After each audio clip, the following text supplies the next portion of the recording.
안녕하세요. 꽃이 되었다 이현수입니다. 안녕하세요. 꽃이 되었다. 오세미입니다. 반짝이는 햇살, 초록빛 바람이 인사하는 5월이 지나가고 있네요. 아쉬운 5월은 유난히 이슈가 많아서인지 더 다이나믹한 계절로 기억될 것 같습니다. 맞아요. 그래서 더 바라게 돼요. 6월은 더 좋은 바람이 불고 좋은 일이 많아지기를. 지금 이 순간에도 좋은 일이 많이 일어나고 있을 거예요. 싱그러운 바람을 타고 우리 문학재 이야기로 떠나볼까요?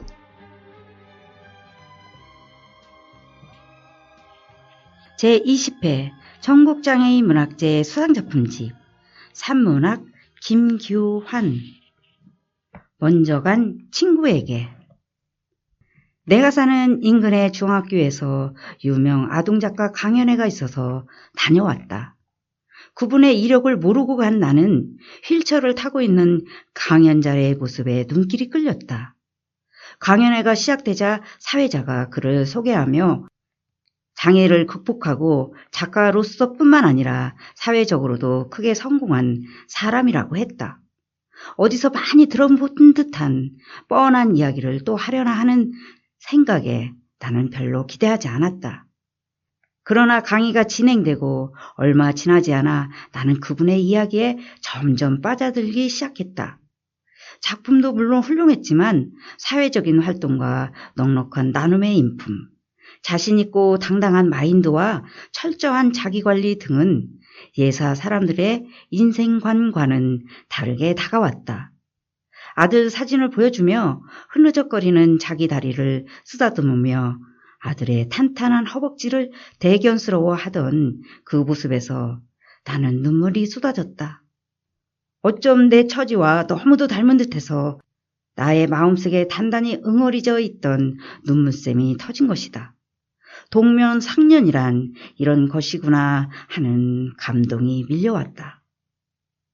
나는 어릴 때 소아마비를 앓아서 그 후유증으로 왼쪽 다리의 기능을 거의 잃어버렸다.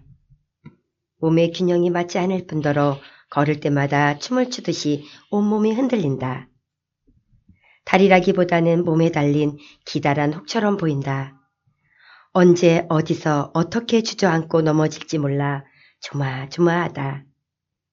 걷는 것도 힘들지만 남들과 다른 모습에 친구들의 놀림과 따돌림으로 힘든 학창시절을 보냈다. 어떤 아이들은 이유 없이 돌을 던지며 놀려댔고 재수 없다며 접근하는 것조차 꺼리는 아이들도 있었다. 그때는 몸이 온전치 못한 사람들은 인간 취급도 하지 않는 분위기였다. 그냥 보이는 대로 이름 대신 나는 다리병신 또는 절름발이로 불렸다. 학교는 비포장 십리길이었고 차도 없고 자전거조차 없을 때였다. 부실한 나의 걸음걸이로는 남들이 학교 가는 시간에 두세 배는 걸렸다. 나의 하늘은 무겁게 내려앉아 매일 내게 상처를 주며 숨쉬기조차 힘들게 했다. 강연회가 끝나고 사람들은 썰물처럼 빠져나가고 때마침 부슬부슬 비가 내리기 시작했다. 참석했던 사람들이 모두 돌아간 뒤 계단 위에 혼자 우두커니 서 있던 그분의 휠체어를 보았다. 평소 같았으면 바퀴 달린 다리에서 묻어나는 절박한 고독만이 보였을 텐데 그의 강의를 듣고 나오는 오늘은 뭔가 다른 생각이 들었다. 그의 휠체어는 단순하게 다리를 보조하는 기구를 넘어 피가 흐르고 신경이 살아 움직이는 하나의 생물체로 보였다. 그분 신체의 일부분으로서 감각이 살아 펄떡이며 나의 얄팍한 시야를 넘어서는 신비한 경지의 세계를 보여주고 있었다. 그와 한 몸이 되어 원래부터 그의 튼튼한 다리였던 것처럼 자연스럽고 당당했다. 그동안 장애인에 대한 부정적인 생각으로만 살아왔던 나를 변화시키는 자극제가 되었다. 강의를 듣고 나오며 중도 장애를 극복하지 못하고 스스로 죽음을 선택한 내 친구를 생각해 보았다. 얼마 전 중학교 동창회에 다녀왔다. 몇십 년 만에 총동창회에 참석하는 것이라 학창시절 소풍 가기 전날처럼 밤잠을 설쳤다. 운동장 가장자리로 각 기수의 동기들 부스가 차려지고 1회부터 50회까지 플래카드를 내걸고 모여 앉았다. 얼마 전만 해도 모두 까까머리였던 것 같은데 어느새 머리숱이 온전한 친구가 별로 없었다. 그래도 마음은 중학생, 까까머리. 단발머리로 돌아가 있었다. 악피를 숨기려고 밤새 앉아 자를 대가며 편지를 쓰던 태식이를 보고 숙자가 한마디 한다. 야, 이 문디 자스가, 네가 그때 나한테 연애 편지 준 거 아버지한테 들켜 맞아 죽을 뻔했단가 아이가. 하며 태식이의 엉덩이를 내려친다. 그렇게 새침해던 여학생들이 이젠 말도 행동도 거침이 없다. 남자들이 민망해서 얼굴을 들 수 없는 수다가 쉼없이 쏟아져 나왔다. 수줍던 소녀들은 여자이기를 포기한 것 같다. 남자보다 더 거침없는 야설을 쏟아내며 남자들을 동생 취급했다. 그녀들 남편은 우리보다 서너 살은 많은 형벌이니까 그렇게도 보였을 것이다. 동창회는 흥겨운 게임과 먹거리, 추억 찾기 등의 재미있는 프로그램으로 가득했지만 우리는 둘러앉아 학창시절에 못다한 이야기로 시간 가는 줄 몰랐다. 학교 들골목에서 딱 한 번만 안아보자고 달려드니까 그러면 안 된다며 기겁하고 도망가던 영순이가 지금 제일 과감해졌다. 시시한 야설은 성에 차지 않는다는 듯이 구체적이고 감각적인 이야기들을 거침없이 쏟아내고 있다. 그 순진했던 여학생들도 세월 앞에서는 어쩔 수 없이 몸도 마음도 뭉개지며 나이를 먹어가고 있었다. 중학교 2학년 때 중간고사 시험 결과 성적 순으로 학교 운동장에 여학생들을 일렬로 세워놓고 훈계하시던 영어 선생님은 꼬부랑 할아버지가 되어 나타나셨다. 우리는 그때의 선생님을 원망하며 왜 그랬는지 추궁도 해보았지만 그런 기억이 없다며 발뺌한다. 그때 줄 제일 앞에 서 있던 영선이와 줄 끝에서 땅만 보고 서 있던 말쓰기는 지금 같은 아파트에 산다고 한다. 학창시절에 공부를 잘했든 못했든 졸업 후 사회적 지위가 어떠했던 이젠 모두 같은 모습으로 나이가 들어가고 있었다. 우리는 어느새 현실을 잊어버리고 몇십 년 전의 소년 소녀로 돌아가 있었다. 나는 친구들과 이야기하면서도 짝꿍이었던 친구가 보이지 않아 그를 찾아 주변을 둘러보았다. 그는 학교 다닐 때 몇 번이나 나와 짝꿍이 되었던 특별한 인연이 있는 친구였다. 집이 멀어서 산 넘고 내를 건너 학교에 오느라 매일 지각을 하던 친구였다. 헐레벌떡 뛰어오던 그의 머리 위에서 한겨울에도 김이 모락모락 나던 모습이 눈에 선하다.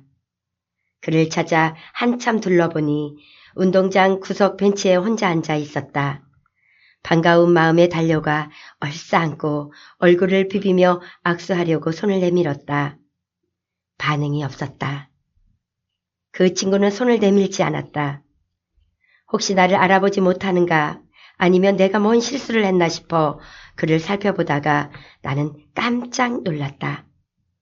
그 친구는 내밀어 악수할 팔이 없었다. 옷소매는 바람주머니같이 텅 비어 펄럭이고 있었다. 얼마나 놀랐는지 나는 얼른 왼손을 내밀며 악수를 청했다. 나무 그늘에 앉아 한참 이야기하면서도 나는 정작 친구의 팔이 왜 그렇게 되었는지 선뜻 물어볼 용기가 나지 않았다. 우리가 학교 다닐 때 운동장 가장자리에 심어진 느티나무는 어느새 아름드리 고목이 되어 있었다. 군데군데 가지가 부러지고 휘어지고 큰 구멍이 뚫어진 곳도 있었지만 몇십 년의 수령을 자랑하며 당당한 모습으로 푸른 잎을 가득 달고 서 있었다. 우리가 그때 무슨 짓을 했는지, 무엇을 배우고 어떤 비밀을 숨기고 있었는지 다 알고 있다는 표정으로 우리를 물끄러미 내려다보고 있었다. 한참을 눈치만 보다가 내가 용기를 내어 어쩌다 팔을 잃었는지 은근슬쩍 물어보았다. 곱비 풀린 망아지처럼 뛰어다니며 온갖 얄개짓을 다 하고 다니던 친구였는데 그 펄펄 끓던 장난기는 다 어디 가고 그의 얼굴에는 검은 그림자가 짙게 흐르고 있었다. 그는 담배를 한 모금 깊게 빨아들이고는 늙은 느티나무에 기대면서 무겁게 입을 열었다. 몇 년 전 들에서 혼자 가을 거지하다가 경운기 벨트에 소매가 감겨들어 몇 바퀴를 따라 돌았다고 한다. 이른 아침이라 주변에 아무도 없었고 이대로 죽는가 보다 하고 거의 기절한 상태로 논바닥에 나가 떨어졌다고 한다. 그때의 기억이 되살아나는지 몸을 움츠리며 연신 담배에 불을 붙여가며 친구는 말을 이어나갔다. 그때 차라리 숨이 끊어졌었으면 좋았을 텐데 그러지 못해 아쉬웠다며 쓴웃음을 짓는다. 요즘은 의학이 발달해서 어지간한 절단 사고는 접합수술이 가능하다고 알고 있다. 그러나 벨트에 감겨들어 몇 바퀴를 돌며 씹히고 짓이겨진 그의 오른쪽 팔은 도저히 접합할 수 없을 정도로 터지고 부서지고 문드러져서 개나 물어가라며 논바닥에 던져버렸다고 한다. 나는 무슨 말로 위로를 해야 할지 몰라 그저 바라볼 수밖에 없었다. 그 끔찍했던 사고의 기억이 아직도 생생하다면서 그가 덧붙이는 말이 나를 더 기막히게 했다. 자기가 장애인이 되고 보니 이제야 나의 심정을 좀 알 것 같다고 한다. 내 짝꿍이었던 친구는 학교 다닐 때 옆에 앉아서 매일 나를 놀리고 괴롭혔다. 그랬던 그 친구가 이제라도 내 심정을 이해할 것 같다니. 늦게라도 철이 드는가 보다 하는 생각이 들었다. 나의 학창시절은 몸도 마음도 병들어 마음속은 항상 어두운 먹구름으로 가득했다. 세상을 온통 검게 칠해서 아무도 나를 볼 수 없었으면 하는 생각으로 풍경화를 그리면서 하늘을 검은색으로 칠한 적이 있다. 하늘색도 모르는 한심한 놈이라며 미술 선생님께 꾸중을 들으며 두들겨 맞은 적이 있다. 그렇게 살아왔던 나를 잘 알면서 그 친구는 뜬금없이 너는 그래도 좋겠다며 땅이 꺼질 듯이 한숨을 내쉰다. 나같이 어릴 때 장애가 발생하면 적응할 시간이 있어서 좀 덜 힘들 것 같다고 한다. 자기는 성인이 된 후 갑자기 팔을 잃고 보니 더 힘이 든다고 한다. 한쪽 팔이 없어 물건 잡는 것도 힘들지만 몸의 균형이 맞지 않아 자꾸 넘어진다고 한다. 학교 다닐 때 아무 데서나 넘어지고 깨지고 상처받고 주눅 들어 땅만 보고 걷던 내 심정을 이제 이해할 것 같다며 쓸쓸한 웃음을 짓는다. 그는 아직도 자다가 일어날 때나 무심코 일어설 때 없는 팔로 바닥을 짚다가 절망할 때가 많다고 한다. 없는 팔이 아파지고 저리고 근지러워질 때는 정신까지 몽롱해진다며 건강함이 얼마나 감사하고 소중한 것인지 예전에는 미처 생각하지 못했다고 한다. 그렇게 기막힌 이야기를 우리는 아무렇지 않은 척 마구 쏟아내다가 웃다가 울다가 하늘을 쳐다보다가 무심한 땅을 발로 차보다가 한숨 쉬다가 마주보며 철없던 까까머리 시절로 돌아가 보다가 세상 마지막을 보다가 멍을 때리다가 했다.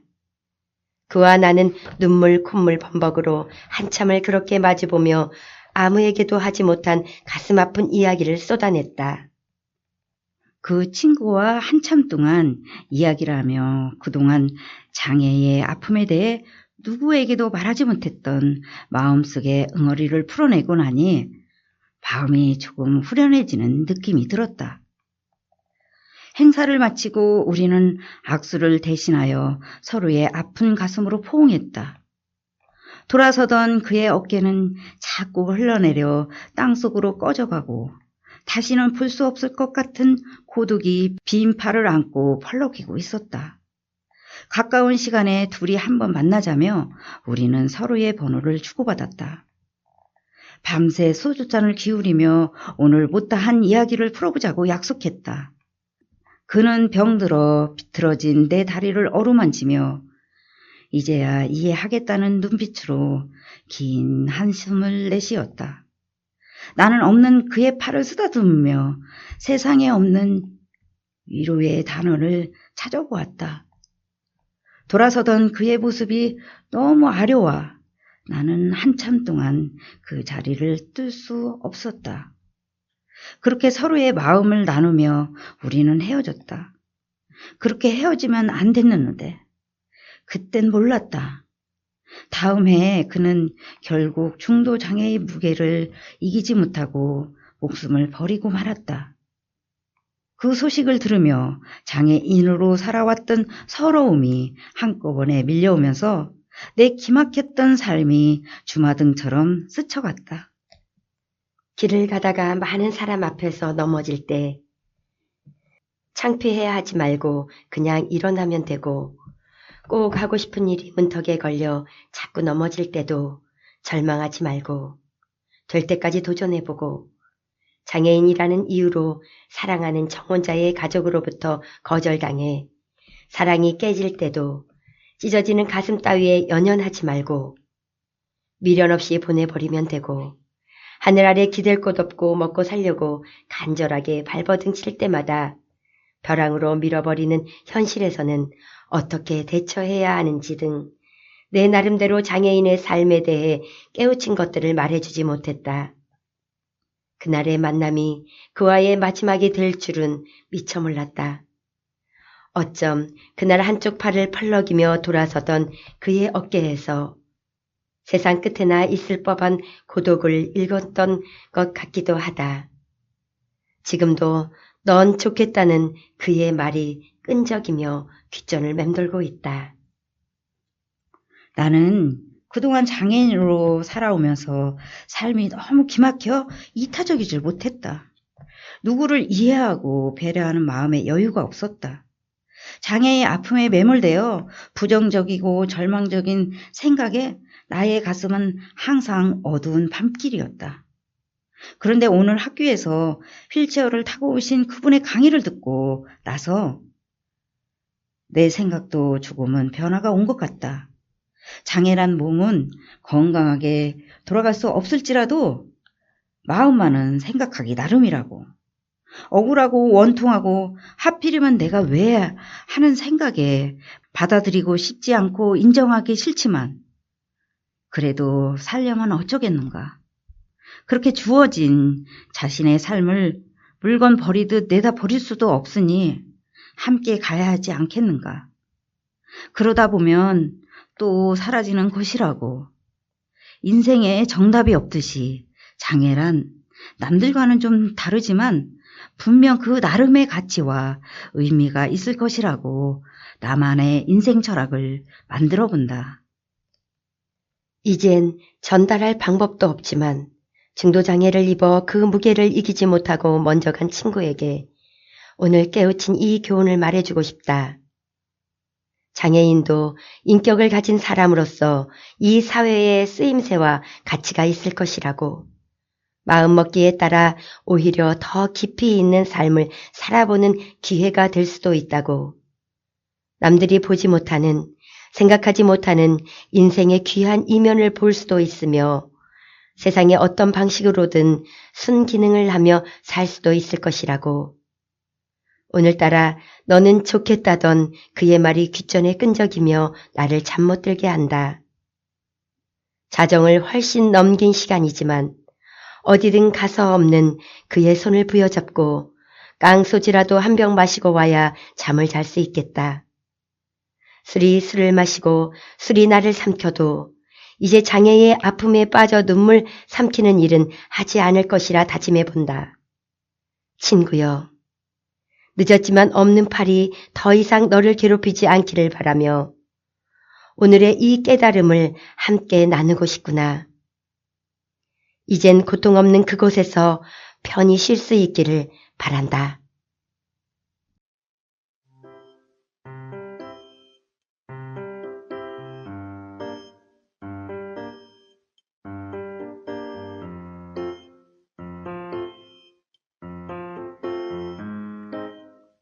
오늘 소개한 글은 단순한 추억이 아니라 먼저 간 친구를 향할 기리는 마음, 미안함, 그리고 따뜻한 연민이 담긴 이야기였어요.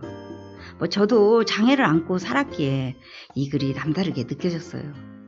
그냥 과거를 돌아보는 게 아니라 마음 깊은 곳에서 진심이 느끼고 어릴 적 시골에 학교 다니던 기억, 그리고 교실 분위기도 참 공감이 갔습니다. 현수 씨는 더 공감이 갈 만하다. 책 내용처럼 자기도 비장애였던 분이 장애가 되어가지고 만난 분들도 있겠지? 그럼요. 많은 분들을 만났지요. 오늘 이야기와 비슷한 사고로 장애를 입으신 지은이 생각나네요. 어느 날 베란다 창문을 닫다가 그만 추락사고로 당해 하반신 마비라는 장애를 입게 되었는데 너무 갑작스러운 일이기에 처음에 받아들이기가 힘들었고 병원을 옮겨 다니며 여러 치료를 했고 줄기세포 치료까지 해도 나아지지 않아 큰 실망과 좌절을 겪었다고 하셨어요. 특히 간호를 해주는 가족들에게 미안한 마음이 컸고 경제적으로 심리적으로 부담이 많았다고 합니다. 그리고 무엇보다도 장애인이라는 사실을 인정하기까지 10여 년이라는 시간이 걸렸다고 해요. 그래, 장애를 받아들이기까지 10여 년이 걸리는구나. 예전에는 10년이면 강산이 변한다고 했는데 그 긴 세월을 얼마나 힘들고 고통스러웠겠어. 그래도 좀 빨리 받아들이면 삶이 덜 힘들까? 안정이 빨리 오겠죠. 그래도 지금은 씩씩하게 잘 살고 계시지? 네, 운동도 열심히 하고 즐겁게 사신다는 소식을 들었어요. 다행이다. 나 같아도 그런 큰 사고를 당했다면 막막해서 살고 싶지도 않고 버텨내지도 못했을 거야. 근데 지금의 언니 모습은 연약해 보이지만 내면이 강하게 보이던데요? 그래? 그건 자기가 몰라서 그래요. 예전에 나는 어리숙하고 허술했어요. 그래도 언니는 할 수 있는 것들을 하나씩 잘 찾아가면서 지금까지 잘 살아오셨잖아요. 그래 보여요? 네.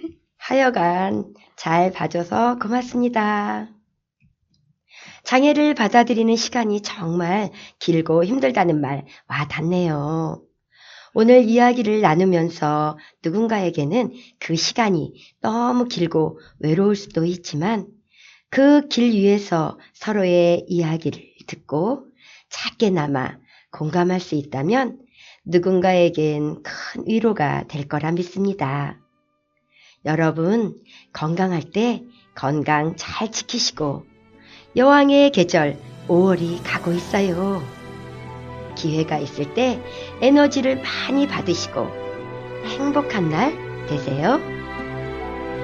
저희는 다음 시간에 다시 만나요. 괜스레 힘든 날 덕없이 전화해 말없이 울어도 오래 들어주던 너 늘 곁에 있으니 모르고 지냈어. 고맙고 미안한 마음들 사랑이 날 떠날 땐 내 어깨를 두드리며 보낼 줄 알아야 시작도 안다고 얘기하지 않아도 가끔 서운해도 못 믿을 이 세상 너와 난 있잖니.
세상